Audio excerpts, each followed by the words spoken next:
The two Jills, a psychologist and psychic intuitive, reveal mind-blowing insights that turn psychology, self-help, and conscious teachings on their heads.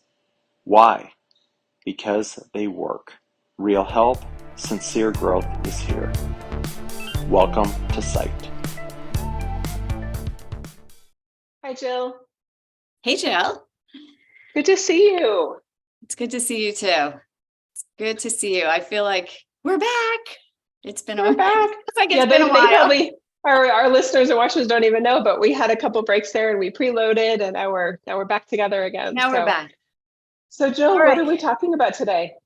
So today I've had a week, and today and what's been in my orbit has been complaining.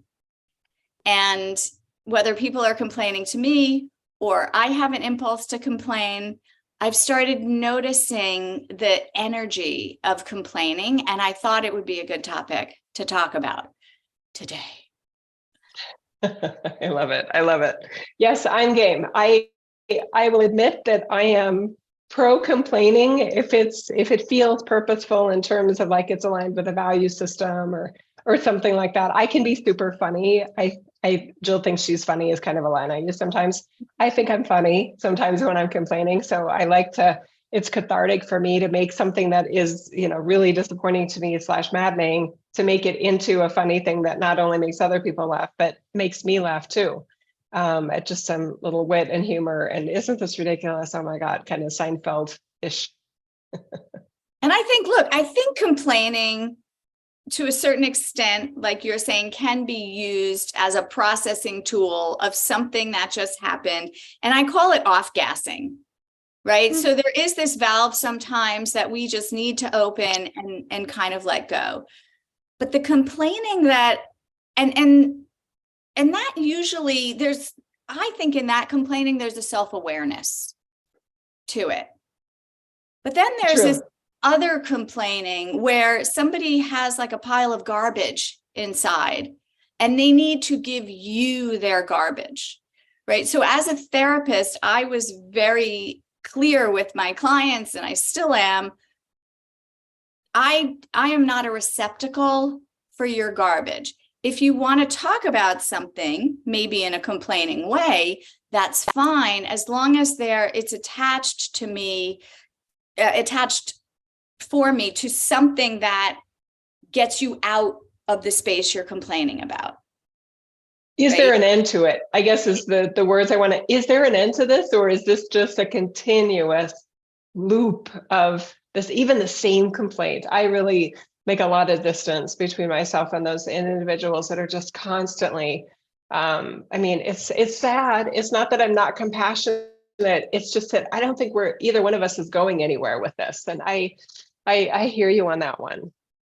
Yeah. And so it is incumbent upon us to watch the energy of the other person when we're sharing something. It is not our right to just dump on someone. I am not a good dumpy, which sounds weird for a therapist, but I am not a good dumpy. I am a problem solver and a fixer, and I move on, right? So I don't belabor what happened. I'm like, we're here now, and I move on. And I do think I'm a lot less compassionate than you in that space, right? Like, I don't have time even to give an example. What happened to us yesterday, my husband drives like a maniac and I can't stand it. And so I tried for a long time to get in there and just say, you know what, you're going 89 miles an hour. This is not the safest car. Like, we have little cars, the wind blows them around. And he argued, he just kind of fights back. And he's like, Jill, I want to go where I'm going, just whatever. So I sit there. So I've now started to just read while he drives, because I can't look out the window. I'm white knuckling it the whole way. So I just read. Well, I'm reading. He's going 89 miles an hour and he gets pulled over, and I'm reading and I'm reading, and I don't stop reading. I don't make a move. I don't change anything. And he starts to, when the cop is finished or when the cop goes back to get his paperwork, My husband is trying to engage me in, I can't believe it. I don't know what happened. He's just trying to complain about it. And to me, a lot of complaining is a shirking of responsibility. I can get mad at this person and I can complain about this person and then get agreement on my complaining, and then I don't have to change. He can continue to drive the way he's driving because somehow this ticket was not his fault. And that's the complaining that I really super can't tolerate. If you're processing and I see progress and almost you're complaining, but I see you asking yourselves questions while you're complaining, I'm in because I got something to hook into. But if you're just dumping on me and you really don't want me to say anything, I am not a receptacle for that like negative energy. Can't do it. No, I totally, yeah. And I think I would have been the same way. I think I'd have to drive myself. I don't know if I'd be able to handle it. So your patience is very laudable. I love it. It's actually cool. And so I'm right next to you on that. Oh yeah, that would drive me crazy because I wouldn't be able to stop myself from saying, are you actually trying to make this the cop's fault when you clearly broke the law? You clearly deserve a ticket. And that's all I'm seeing here, babe. And it's interesting because I wasn't being passive aggressive. I didn't change my attitude. I didn't say, I told you so. I didn't go into anything. And the beauty of me not being a receptacle for his complaining was that he got there on his own. He's like, I was trying to make that guy the bad guy, but he was very nice. I was speeding ridiculously, and I don't know why I do that. So and then the next time we got into the car, he started to really approach the car in front of us, like hurry up and wait kind of situation. And then he's like, why do I do that? So a self-awareness sort of started to grow out of, and the seeds of change started to grow out of that. But had I engaged in any way and allowed that complaining to like almost be like a co-conspirator in there, or what am I trying to say? Like a codependent person in that, or an enabler to his complaining, he wouldn't have gotten there. He would have stayed in the stuck position. Or even the morality police or the therapist role of I totally see what you're saying here. I feel like what you're offering us is that for those of us that do try to be the sound of, the voice of reason in situations like that, your lack of engagement allowed him to get to a place that I would surmise was less likely to get to had you been a voice of reason in that situation. So your lack of engagement and just, kind of listening, but letting it kind of go by you energetically and not taking it on, I would say led to a better outcome for him. That's so cool. I agree. And frankly, had I said anything, his anger would have been targeted at me. That's what I'm saying. So even I think of it with anyone, even, teenagers or any sort of avoiding responsibility, the more that the person tries to be, no, let me tell you, like lecturing, voice of reason type of temperament, let me pretend I'm your therapist right here, it actually can instigate that person then targeting that you're the problem, and it may avoid the epiphanies and the self-awareness and the self-reflection that you offered him by not engaging. So I think we're saying the same thing here. I think we are. You probably said it better than I did. I disagree, but so then the question remains then, if you're the type of person, so when people complain to me, I get mad and I fix. But if you're the type of person that is listening to someone complain and still being compassionate, but still validating,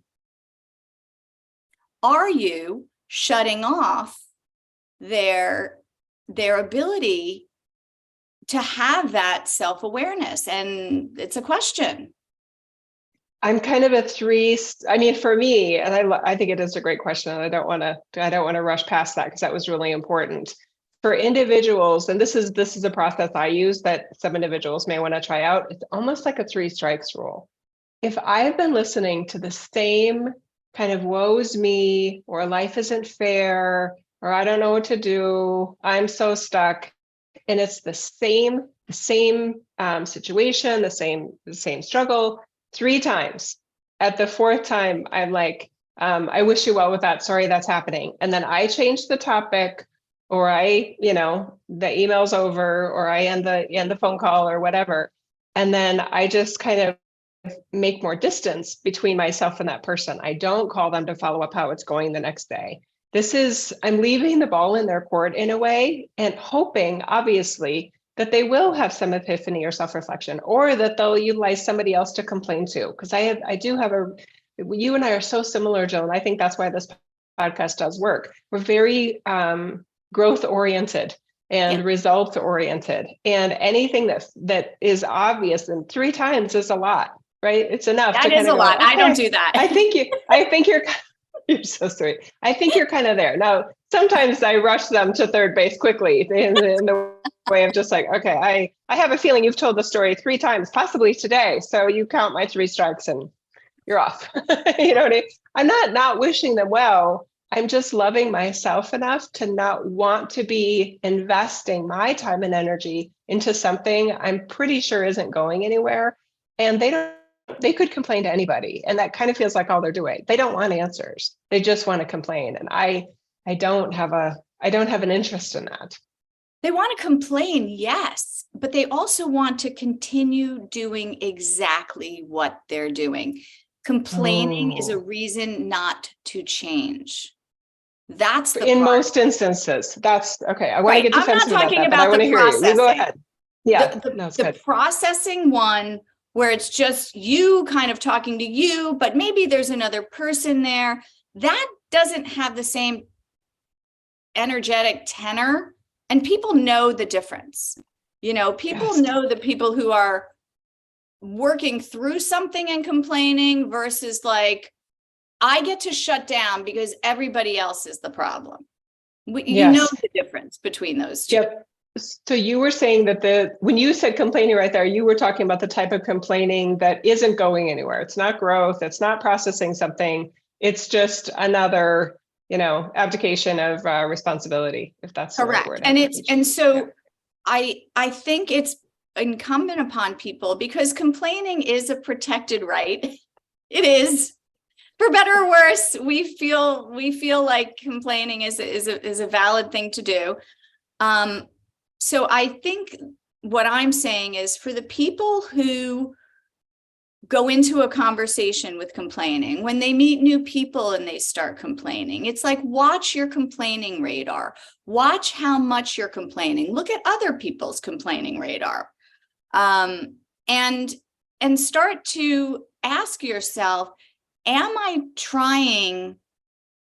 using complaining as a way to stay exactly where I am? Like my husband, am I using complaining so that I don't have to change my ridiculous driving, right? Am I using it as an excuse to stay put? And I think a lot of people may not have put that together, that's what complaining does, but a lot of stuck people are complainers. I totally agree. There's a definite correlation there. And the reason is because complaining does something to your brain, right? That makes you outside focused, but it also, what we don't realize, it almost feels powerful to complain. There's some sort of a false, when we're in judgment of something, there's a false sense of power, which I call the egoic high, right? And we take that as some form of a strength, or even productivity, almost a false sense of, like a delusion, as you like to call it, of productivity. And we don't realize that when we're doing that, we are actually undermining ourselves, undermining our sovereignty, undermining our desire even, and ability to change. Complaining is far more insidious than pissing off your friends.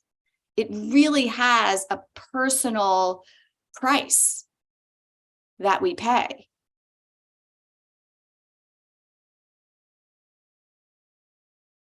there is this consumption of energy when we are complaining, especially if it's the type of complaining that doesn't lead to productive action or productive outcomes. It is a consumption of energy. And it may be useful for people to really consider if they are complainers, or if they're using their energy to listen to regular complainers, how much of your energy are you utilizing? And if you do feel a low battery light on yourself, that you're really more cognizant of how you are using and operating yourself if you're the complainer, or how much you are of yourself you're utilizing to put up with / make space for somebody else's complaining, because it just feels like a lose. I completely agree. I mean, and you said something, you added something really important earlier too, that for individuals that are the complainer, it would be ideal that they were more aware of whom they are complaining to. Is this somebody that can handle it? I think of adults that complain to their elderly parents, right? And it's like we're putting a heavy toll on people in a really insensitive, unloving sort of way, right? It's hard for some people, no matter what age, to hear another's burdens and not take it on as their own. And I wish there was more awareness of that, because it really takes a toll on a lot of people. Especially for the sensitives, right? And that's why, and I say sensitives as a strength. I think it's like a superpower. But it can be grating if you have a lot of, and the weird thing is sensitives do attract complainers. Right. Ooh, they really do. Can you talk more about that? That's a big one. Do. Yeah. And what's going on in the brain of the receiver of complaining? What do you think is going on there? I actually think sensitives, and I'm a sensitive, but I'm not in what would I call like a compassionate sensitive, right? I'm sensitive to people's energies. That doesn't make me actually like compassionate. And so I do feel like when somebody is, well, let me back that up a second and talk about the compassion, because I think it's important. I often feel that when people are complaining, and I say I don't do complaining, they actually complain about my inability or failure to do complaining. Right? They actually turn it on me, and that's what complainers do, right? If you don't listen to a complainer, you are dubbed insensitive or uncaring, or, right? So it's another way that the complainer kind of hijacks your energy and the whole situation, because sensitives, and I'm getting back to the original thing, we don't want to be seen as uncompassionate or non-empathic, or, that's our kind of kryptonite for somebody to say that. And so we do, in a weird way, attract these people because we feel like we're supposed to be able to, because that's what a good person would do. That's what a compassionate person would do. And so we get ourselves in situations that we feel we should be in and be able to handle, and we take on way too much of other people's complaining energy. And then, to your point, we could really take it on. We can then start ruminating about what they dumped on us, and they could be done, and we could have taken over sort of that energetic wave. And then how do we disseminate that to someone else? Waves don't stop. They keep going. Energy keeps going. So I don't know if I got all the pieces in there. I feel like that was a convoluted answer. Did I address? I heard you. I'll add another set of words to what you were talking about in terms of the receiver of somebody else's complaints. And yeah. I like the analogy of the wave. And you used the metaphor earlier about like the dumping on. The person, and this makes total sense what you're describing, that those who complain enjoy someone that is sensitive and that is and or compassionate, because they know we're going to take it, right? So we don't have to play that role though, and that's what I'd like to talk about in more detail too. But when somebody dumps on you, sometimes they're done with it. They're done because they dumped it on you. And sometimes we're not as either, both players may not be as aware that that's what's going on. Part of the brain in the complainer is, I got to get this out of me today. I may be here again in 2 hours and I'll find another person or maybe the same person to dump it on then, but it's ruminating in here. I got to get it out and set it to the side so I can move on to something else. So I They could move feel on to better. something else. Yes, totally. Because they got it out. It does feel like, okay, I feel better because I dumped it on someone else energetically. It is like putting out the trash. So the person that received it is then sitting there with the trash. And then what do they do with it? And there's a lot of therapists and healers and empaths that they just sit there with it because it's not their nature to want to dump on someone else. So over time, they get this energetic like landfill of just ick that they don't know what to do with. They're not sure how they got it anyway, and they don't want to burden anyone else, so they just sit with it. And that's where some people get into processes of, daily clearing and energetic healing. And I'm not dissing those things, whatever works for someone to feel better. I started to, as a healer in my own way, install boundaries. And this is the part where it's kind of makes me anxious to talk about it. But those that are regular complainers, or complainees, the receiver of another person's complaints, we have choices. There are boundaries. I mean, Jill, your strategy with, I'm just going to read a book, even during the highlight of what, if you believe in karma, of karmic experience of him getting pulled over and a ticket, right? And you're still just like not engaging, creating your own experience amidst something really dramatic and maybe even traumatic going on. You stayed totally chill, completely in your lane. And that was a beautiful conscious choice. You're not taking anything away from him, right? You're just saying, hey, I'm choosing to do this because I don't like what's going on here. So I'm just going to create my own experience. What a beautiful boundary. There was nothing passive aggressive about it. It was you do you and I'll be me, which I'm such a big fan of. I encourage people that are regularly the receiver of complaints to kind of reevaluate and be creative, right? Feel like an improv actor, experimenting with different ways of engaging with that or not engaging with it. And my favorite lines, I think we talked about it in another episode, are when somebody's complaining, oh my gosh, that's so sad. What are you going to do about that? Right? I love that one. And then the other one is, that's too bad. And period. That's it. No advice, nothing else, because the complainer wants more engagement in order to let it out onto you. Jill, do you agree with that?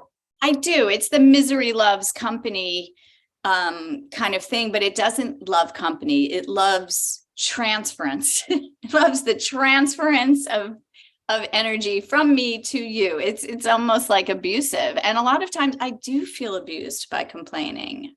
I really, because I'm a sensitive, I just feel like I feel it, it just, and when I was sitting, in the car with my husband, it's almost like, and you've talked about it a lot, kind of having this like orb around you. It felt like it was very clear to me there was no energy exchange. I rarely feel that in my life where there's no energy exchange. And when you feel it, you know it. So boundaries, when people are doing boundaries, you want to be very clear that your energy is clean, that you're not complaining in your mind, like, why is this complaining that the person's complaining to you, or judging the person. This person always complains. Your orb is not going to be clean, and you already got the ick on you. Just by the nature that was coming at you, it's almost like it got in before you could close it out. So the only reason that I was actually able to do what I did was because I started out that way. And then the ticket happened, right? So I was already in this kind of insulated energy and it stayed. So it's almost like start your day insulated, wake up and insulate yourself in whatever you have to do in your mind to be like, I'm going to be okay. And preordain, if somebody complains at me, like have a plan so that it doesn't get in first. And then you're like, oh my God, I'm scrambling to put out my awning. It's too late. It's raining. So it's almost like this needs a plan so that you could, because complaining is such a habit. And our reaction to it at this point, no matter who it's coming from, is a habit as well. We're very reactive, even though we don't want to be. So you almost have to preset. I wonder if, given what you just said, that, I mean, complainers tend to complain, and complainers may attract other complainers. I'm imagining that somebody could listen to this conversation and contemplate that their entire relationship with a certain person in their life, the majority of the conversations are about complaining. I think you're 100% right. I was a complainer, huge, but I thought complaining was a way to make a connection. I talk about my shit, you talk about your shit. And I always felt that made me very open, weirdly, because I would always say, I'll talk about anything. And I do. But it was coming out in ways that I was trying to find commiseration. And that's the way I was trying to meet people and connect, through commisery. I don't know where I learned that. I don't know how that got in there as a way to meet people. It wasn't very successful, but I didn't know another way. I didn't understand what was happening. I think I just was bathed in complaining. I don't really know. I was a huge complainer. I complained about school. I complained about everything. It really got me nowhere, but it put me in a big habit of doing it. And I didn't really have a way out. So at one point, I can remember, I had a friend and she was coming to me with the same issue over and over and over again for like a year. And I was like, God, I can't do this. I don't want to do this. I used to want people to complain to me because, again, that meant connection. But at a certain point, I guess my cup runneth over and I'm like, I don't want to do that. I want to solve problems. And I guess that's why I'm so, like, I don't do complaining. Like, I cut it off hard. This is like a non-smoker is the biggest anti-smoking, kind of person. Yeah, I'll never smoke again. You shouldn't smoke, that. So, I really love this. And it's an example of how our flavor preferences, in a way, our taste preferences can change. And it may feel like all of a sudden, I don't want to listen to this anymore. I don't want to be that anymore. I think it may be a scary, unsettling time for someone, but I think it's thrilling because it's like, oh my God, this is a huge shift happening within me. And friends can change, right? Friendships can change. It's possible that both individuals realize, yeah, let's experiment with this together. Next time we get together, let's set a timer. 5 minutes we'll complain, and then we'll kind of monitor ourselves and monitor each other to talk about things that are going well in our life. Because the beauty of complaining is that everybody could find something to complain about. It's a low bar in terms of conversation, and it is an easier place. In terms of ease, I think it is easier to find something to complain about. With a total stranger, you can find something that you both want to can and will complain about. It's harder. It's a higher bar to have the conversation be things that are going well or things that make you hopeful. And I know to some people that are in the complaining mode, because that can, I was just thinking about this. The people that I know that are sometimes the most, I would say, intellectual are often, in my world, some of the same ones that are the most likely to complain. Not always, because actually, I'm going to take that back, because I think complaining is all levels of education, all levels of economic strata. It can be anybody. But the focus on the complaining, it doesn't go anywhere. And that's the biggest part. I don't think it sounds useful. I don't think that being hopeful has to sound naive or unaware or uneducated. But to somebody that's a typical complainer, they probably detest the whole like, oh, I'm getting optimist. That sounds so stupid. It sounds so naive. I don't want to sound like that. When I sound like I'm complaining, I sound like I'm aware and savvy and I know what's going on in the world. And okay, fine.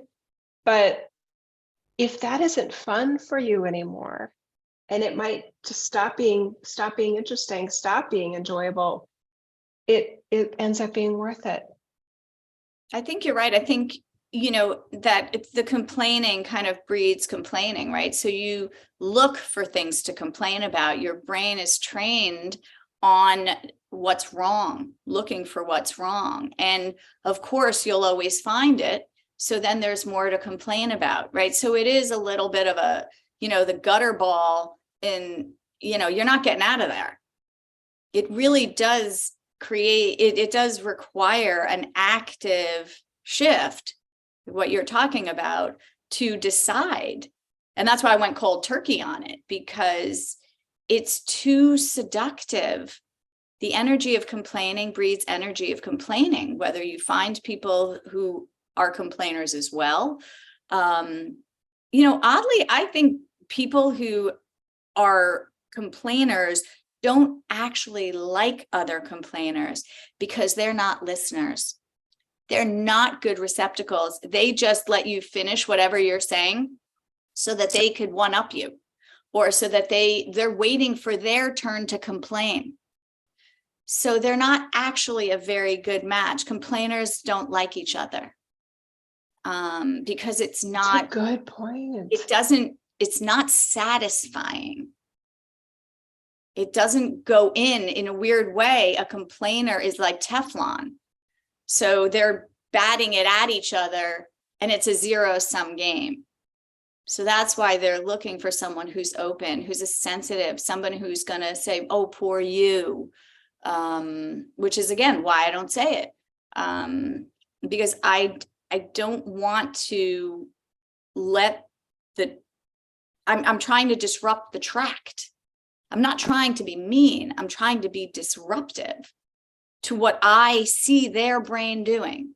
That's my whole life, is trying to disrupt other people's patterned brain. And yeah, and people feel like I should change to be able to listen to that. I should change. Why isn't the complainer the one that should change? It's so interesting to me. That's just another one of those abdicating, protect the complainer, not the person that they're, sort of abusing with the complaining. It's so interesting. But I'm the one who's supposed to change because I don't know how to accept complaining properly. It's weird. It's super weird. And it does speak to the intensity of the brain of the complainer. It's like, no, it is kind of like the energetically grabbing you to the shoulders. No, I need you to hear me complain. That somebody that is now with new boundaries saying, actually, I don't, I'm not going to make myself available for this conversation again. The complainer may get more intense in terms of, no, you need to know. And part of me just wants to remove their hands from my shoulders energetically and go, actually, I'm good. I know you think I need to know what you're complaining about today, but actually I don't. And I have a choice in this. Yeah. And that may set the complainer off. I'm okay with that. Yeah.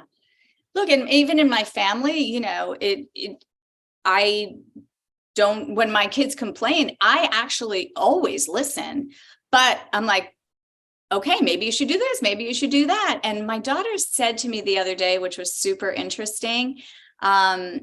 She said, I realized, Mom, when I talk to people, I give them like the best presentation and the best logic and the best, I give it, they don't need to do anything. They just need to receive. And she said, I realized that I have to turn on their brain, not give them the platter, because they're not engaged.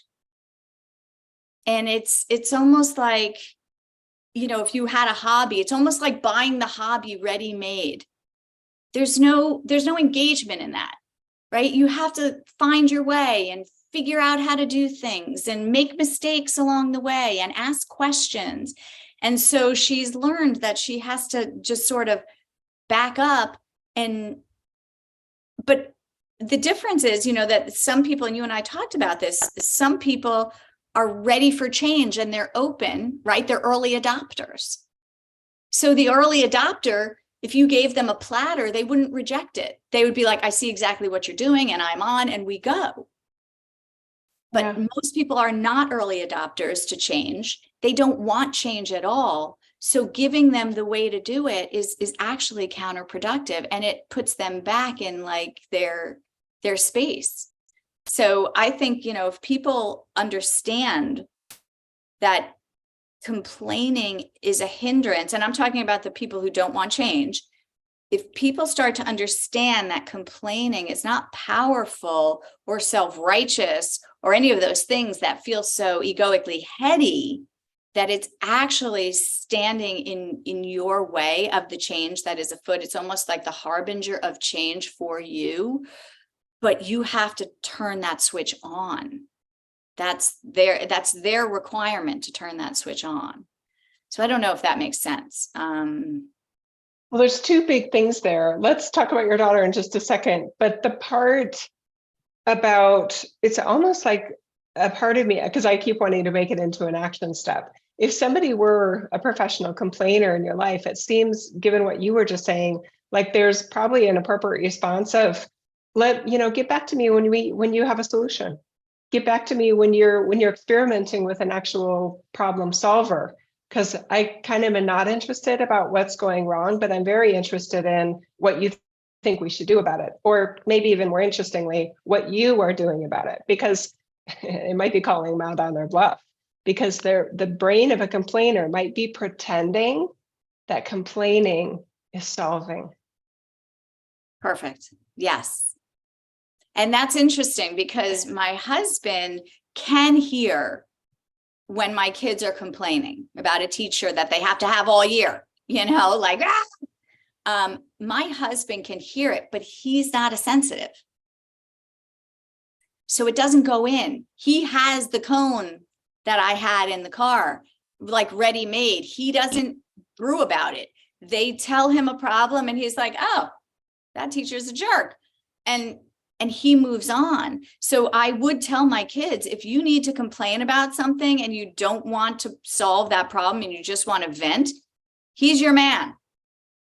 Yeah. But when I say, you come to me when you want to solve a problem. But my husband says to me, Jill, I should be able to vent to you. I'm like, I can't do it. And so without taking it on energetically, I can't.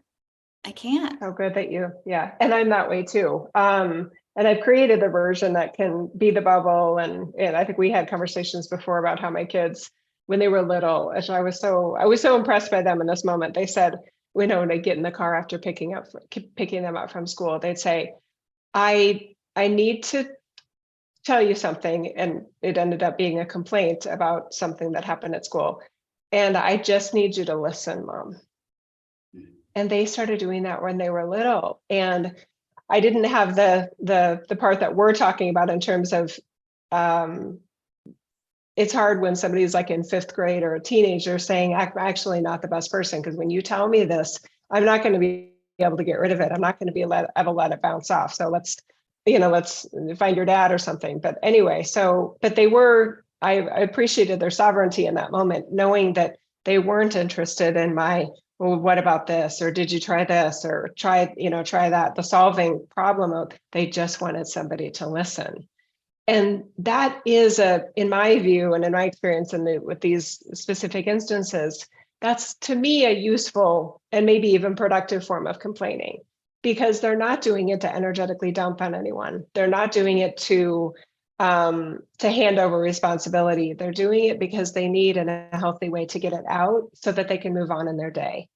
And that to me is a productive form of complaining.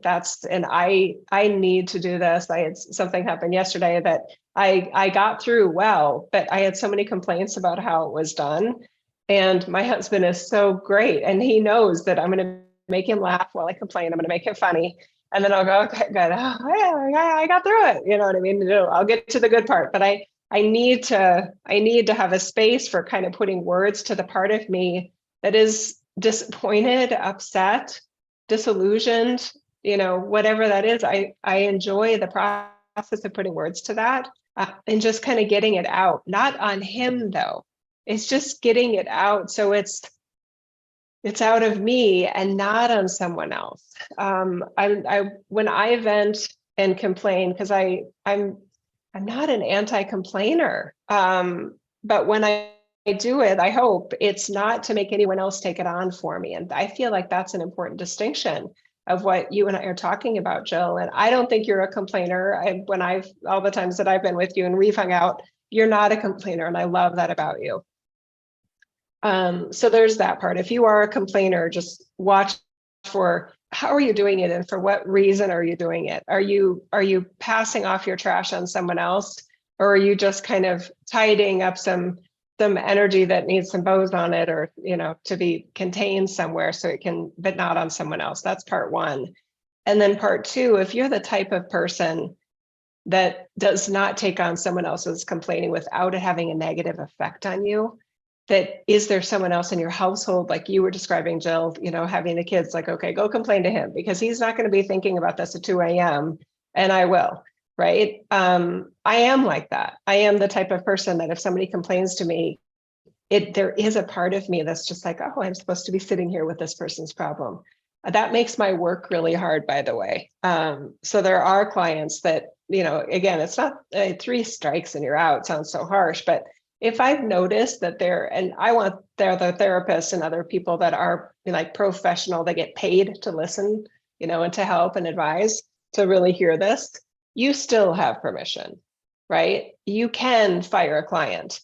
And it's not that they're doing anything wrong. It's that you're deciding you are not the right tool for their issue. And there are other tools that they can find, and it doesn't have to be you. If you feel like this is energetically detrimental to you and isn't helping them, and to me that's 3 times, and I've already given them everything I have on those issues, and we're still talking about exactly the same things after 3 times or even 2 times, I'm sorry, I've decided I'm not your person. And again, I'm just trying to really support people having boundaries, having self-love, having self-awareness of what they're good at and what they're not good at, because we all have our strengths and we all have our areas that, look, I'm not the right person for you. If you just want me to go, repeat answers or just pretend I can't do anything about this, or more importantly, Jill, pretend that they can't do anything about it, that will drive me crazy. 100%. If someone is like, yeah, I've got this problem, I've got that problem, I got this problem. And I'm like, okay, if this were me, I would be doing this and I would be doing that and I would be doing that. And I have a high confidence level that it would fix this problem. And if you're not willing to do that, I don't know what to do with you. I actually think the reason why they don't want the fixer is because the problem isn't what it appears to be. So I think a lot of complainers who are serial complainers are lonely.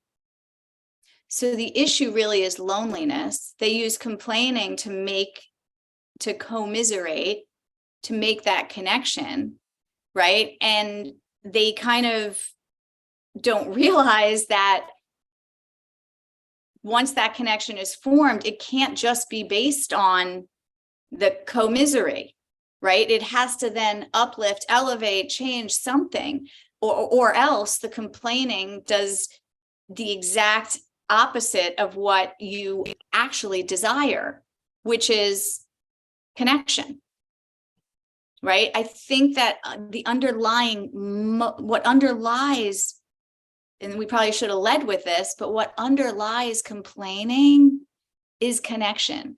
If we've had a bad experience and we've felt alienated or we felt disrespected or we, just whatever, just had a bad experience, what do we want? We want connection. So why is complaining the way we do that, right? Like, we want to feel better, yes, but complaining may just not be the root. And that's why I'm thinking, is there a better way?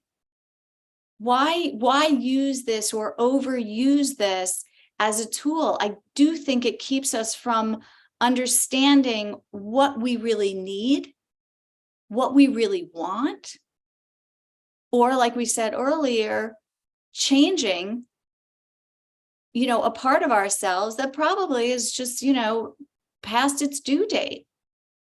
So that's why I still think it's a deflection. It's a deflection of emotion. It's a deflection of sitting with ourselves and listening to it.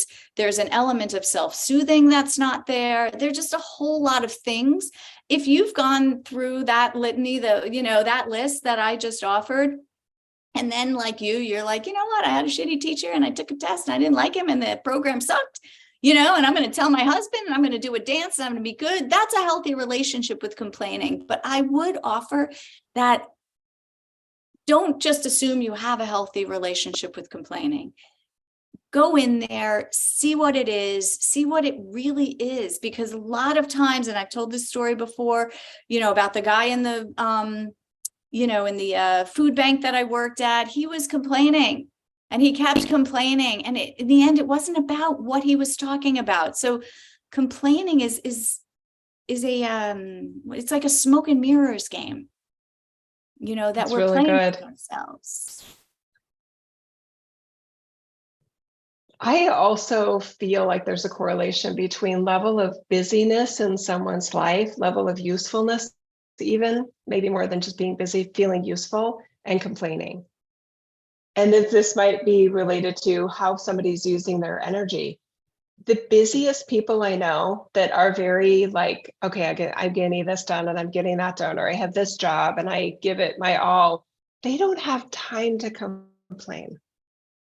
It's not that they don't have any complaints. They're too busy in their lives. They're too productive in their lives to spend a lot of time complaining, maybe a little bit of time complaining. But that does make me, the people that I know that are the biggest complainers, they don't have a lot going on in their lives. They don't have a lot of things that they do.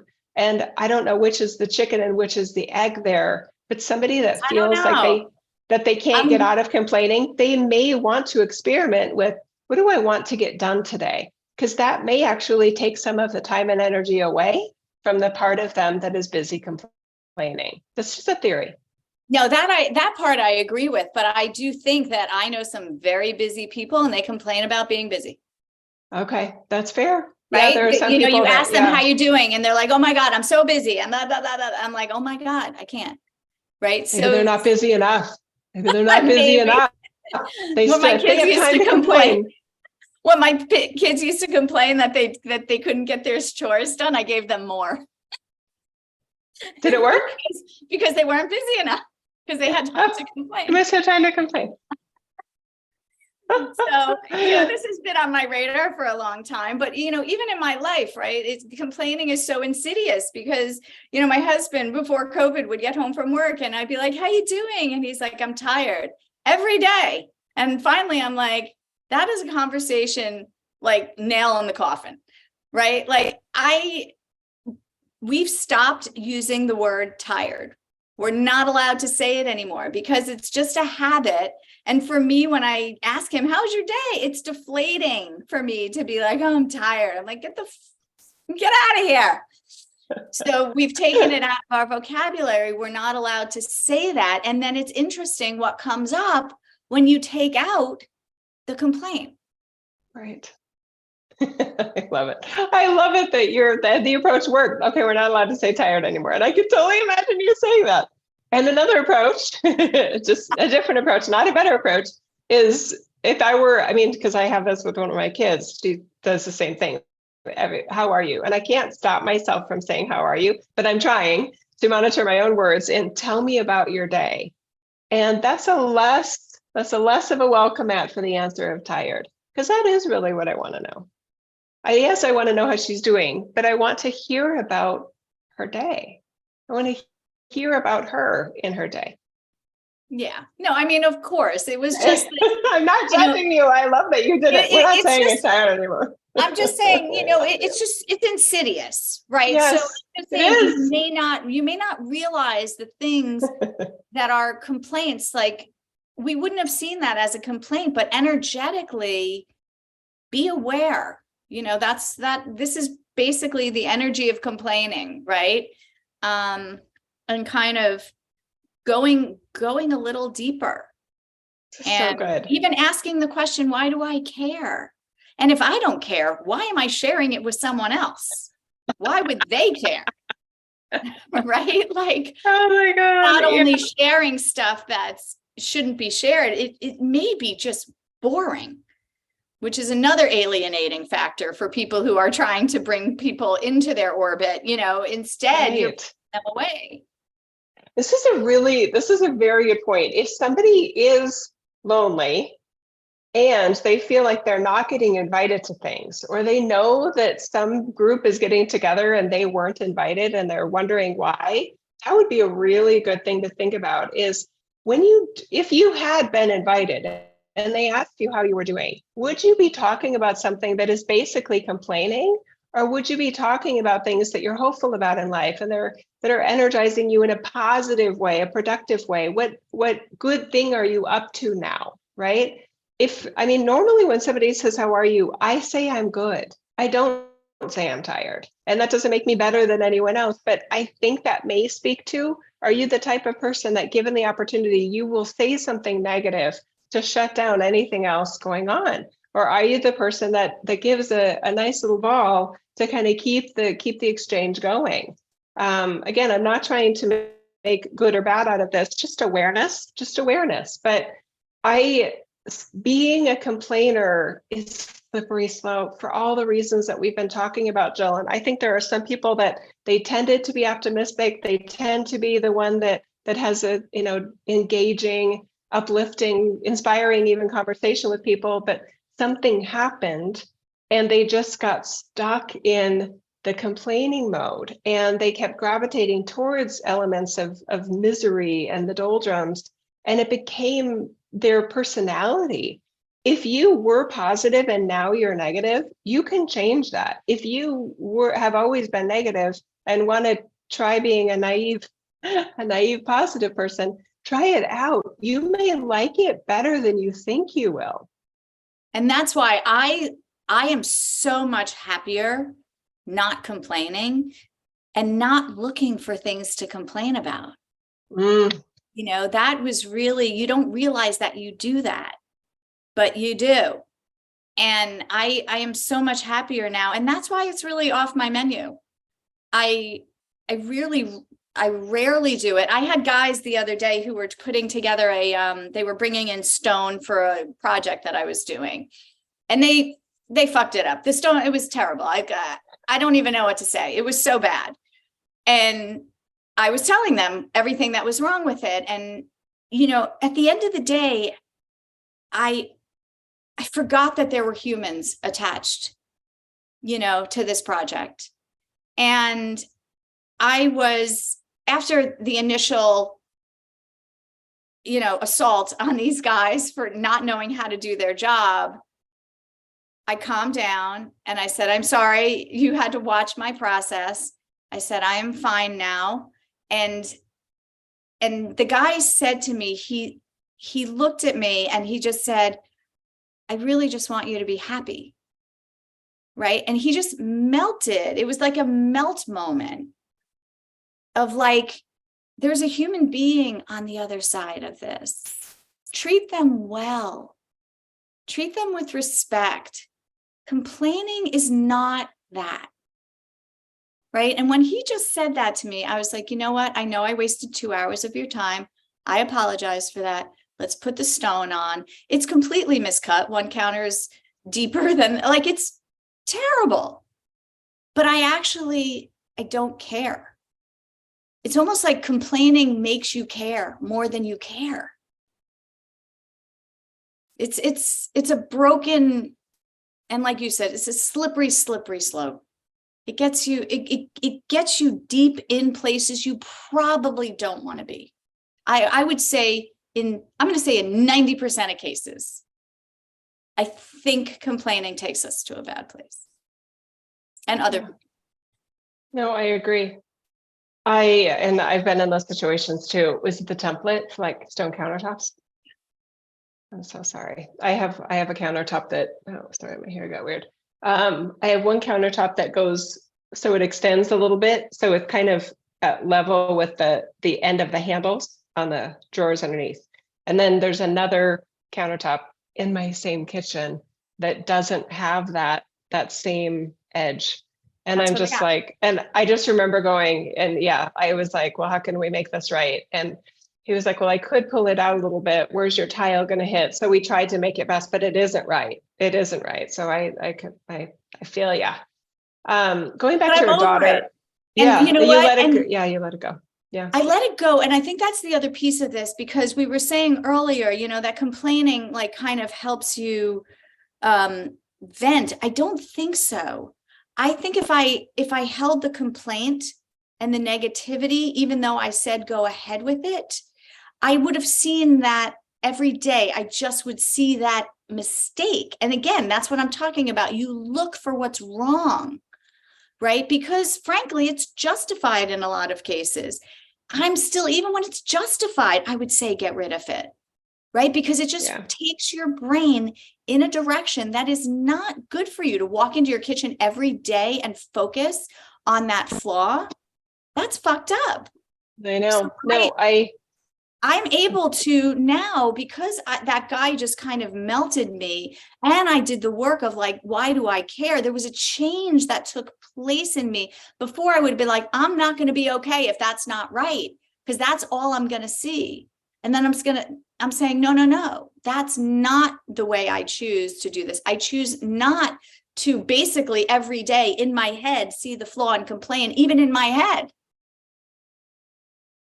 There's two things here. Yeah, go ahead.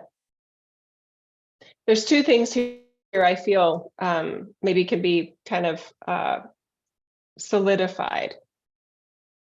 As you and I are talking about being more aware of how we receive complaining or how we are a complainer, we're not asking anyone to pretend there's not something wrong. That is not what we're doing. And I just want to really kind of emphasize that for somebody that is, if I'm saying you need to let it go, and there's a part of them that says, I can't let it go.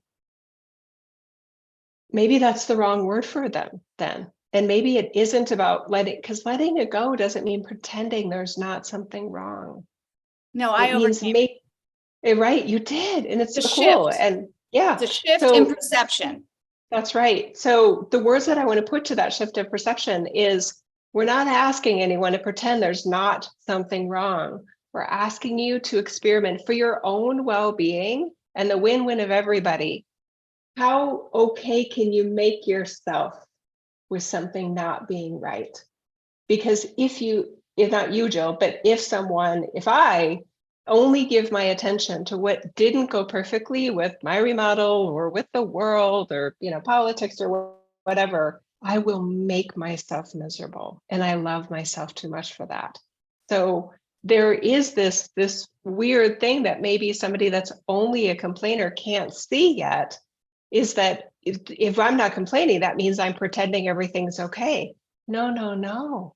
That's not what we've been talking about. We're asking you to make room and be creative about how you can decide to be a you that you like to be and want to be amidst things not being okay.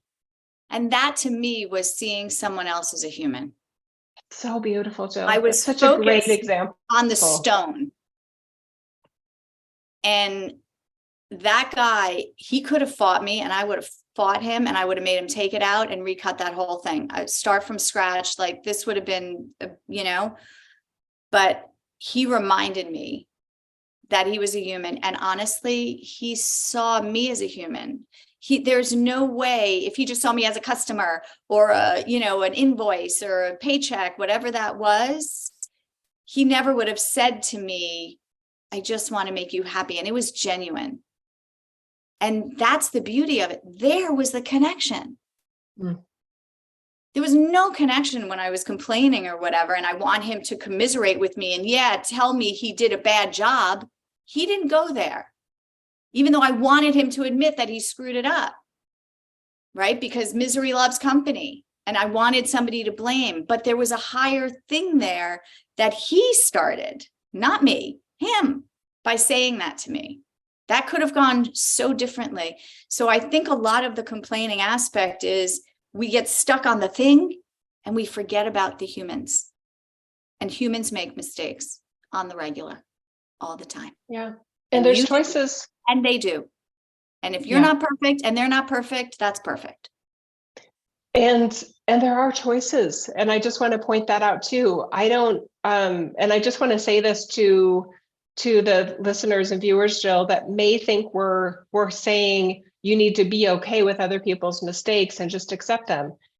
We're not saying that either. You have choices all the time. There are times when, as a customer or as a manager or an employer, it's totally okay to say, do you know what, this is unacceptable. So is it a complaint? It's a decision, right? So it's valuable for us to realize there are choices.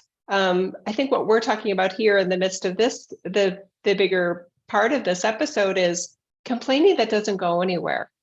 It's not that you could never have complaints. It's what are you doing about the complaints that you have, right? We had a car once we ordered, and I was super specific about the features that I wanted. And that isn't what they sent. And I'm like, no. I was very clear with the salesperson. I wanted this and I wanted this and I wanted this. And that's not on this car. I'm not taking it. And they were upset. They were like, no, this is the serial number that we ordered for you. And I'm like, I understand what you're saying, but I'm not paying for a brand new car that doesn't have the features that I specifically bought this brand for. And they were mad. They did want to make me happy, which was fine. I didn't complain a lot. I just said no. So they had a choice whether to fight me on it or to just say, okay, I don't think she's going to relent. Because anyway, so that was an example. I wasn't trying to be bitchy. I was just setting up a boundary that you're asking me to pay for a car that with features that lacks the features I actually wanted to switch brands for. So that's an example of I wasn't trying to be bitchy. I was just being definitive. And I'm supportive of that too. We don't have to be a bitch with that. We don't have to make anybody miserable with that. We can accept things when it's worth it. And there are examples of time where we just say, okay, I'm just going to make this work. And I totally support people doing that. And I think we're both supporting of individuals saying, actually, no, I'm sorry, I need you to fix it. We're not saying it has to be one or the other. We're just asking you to look out for you and be aware of the situation. It's good. And there's choices. In my case, it was, for me, it was very clear it was a growth point. Right? So beautiful. That is what that felt like. I can clearly, if I'm unattached, I know when something that I'm unattached to, I say, you know what, that's not the car I ordered, take it back. I can tell when there's a detachment in me and it's just a business transaction. This was not the case. I was invested in this. It was my parents' house. I was, there was a lot more going on than just this stone. And Jill, I'm not even talking about your stone anymore, just so you know. Yeah. I'm just saying, but I guess the issue not the issue, but there are moments where I knew I didn't like the way I was behaving in that moment. Right. So it's not just about decisions or people doing the right things. It's like, I was so upset with myself that I was becoming unhinged. And I don't want to be that. And it wasn't worth it to me. That was the calculus, that I was doing. And that's why there was, to me at that moment, like you say, there's a choice. And I had enough self-awareness to be like, this is not, there was just nothing about it that I liked. I didn't like my me. I didn't like, and I wasn't going to sacrifice my me for a countertop or whatever. And I wasn't going to sacrifice the other person with me. So I guess this whole, as you've said before, this whole thing is just about, don't be so flip with the complaining on the receiving end or the giving end. Don't just take it as the status quo or something. Like, dive a little deeper into it. make your assessments as to, do you like yourself when you're doing this, for starters, and then ask and find your growth point in it if the answer is no. And there's so much there, and you just don't disappoint yourself. It's really kind of cool. It's really kind of cool. I love it. I'm so glad we did this conversation. I want to talk more about your daughter, because I can definitely relate to that it feels like an aside, but I'm glad you brought it up, and maybe we do talk about it later. But I'm one of those people that I've thought so many different ways, wide, deep, high, low, right, left, about an issue, that when I do talk about it with somebody, they haven't thought about it at all, maybe, or definitely not to the degree that I did. I'm really good at thinking. And I feel like your daughter is that way too. So maybe some strategies for individuals that are like that, of, okay, what if I put all my ideas in some sort of document or something, and then I hand it off to them and say, I don't know if you've thought about this yet, but these are my ideas. Can you take a look at this? We make some time, get together. Let's poke holes in it. What am I missing? What are some better ideas that you have? But doing that in a live situation where we may have put a lot of our good thoughts into it, it isn't a satisfying conversation, because some people in their brain just say, well, you've already thought all this through. I don't know what I can add. So I can totally relate to your daughter. Exactly. And look, it goes to the thing of engagement. A lot of time complainers don't want you to speak. They don't want your engagement, right? They don't want your input. And I find that they want a stage. They want a stage and a microphone. And that's why I find it offensive. And I would tell my husband, I'm like, if you need to complain to somebody, go to the mirror, go vent to yourself in the mirror, I'm just like, go do that. So there is something about it that is particularly non-engaged. And I guess that's why I segued off into that, we have to engage people, but complainers don't want to do that. There's an arm's distance and a sort of they're rejectors. It's the help rejecting complainer, right? Maybe we should recommend that all the professional complainers in our life start a podcast, so they can just get it all out of their system. They can get themselves a microphone. They can pretend people are listening. Yeah. And it doesn't have to be us. It's funny that it's just the end of this episode where I'm coming upon the help rejecting complainer, right? Because that's a thing. I think we've covered it. We just didn't label it. So beware for the help rejecting complainer. It's brutal.